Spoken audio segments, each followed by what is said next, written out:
Man divorced poor black wife at her mother's grave. Didn't know she'd just inherited $100.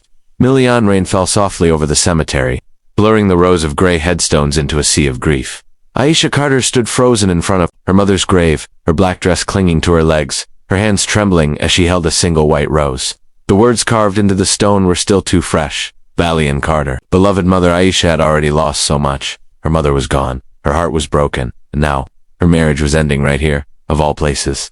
Behind her, Marcus zipped up his coat impatiently. He checked his watch like this was an inconvenience. Not the worst day of her life. So, is that it? He asked coldly. Can we go now? Aisha turned slowly, disbelief filling her eyes. Marquise, this is my mother's grave. And he snapped. We've been here long enough.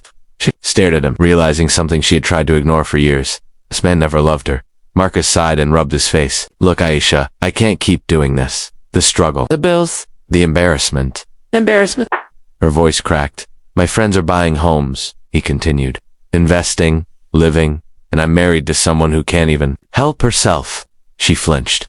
I worked 2 jobs and still stayed broke, he cut in. Let's be honest. The rain felt heavier. I'm done, Marcus said. I want a divorce. Here now, at her mother's grave. Aisha's knees nearly gave out. This isn't the time.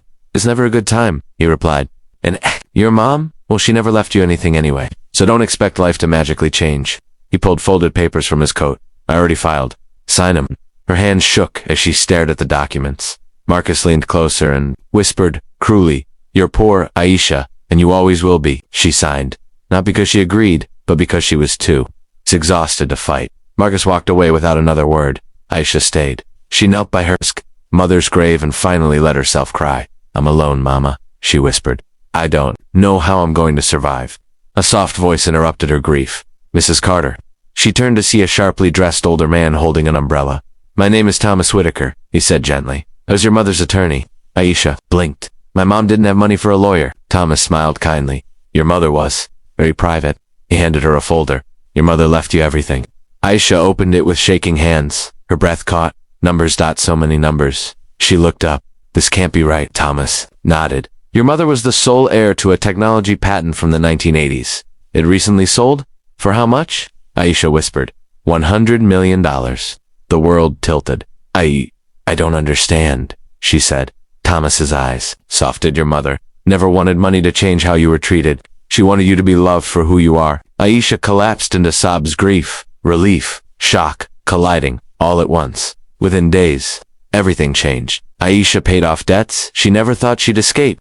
Bought a modest home, nothing flashy. Funded scholarships in her mother's name. She stayed quiet. She stayed humble. And she stayed single. Marcus, meanwhile, told everyone the same story. I left her because she had nothing, he bragged, dead and light.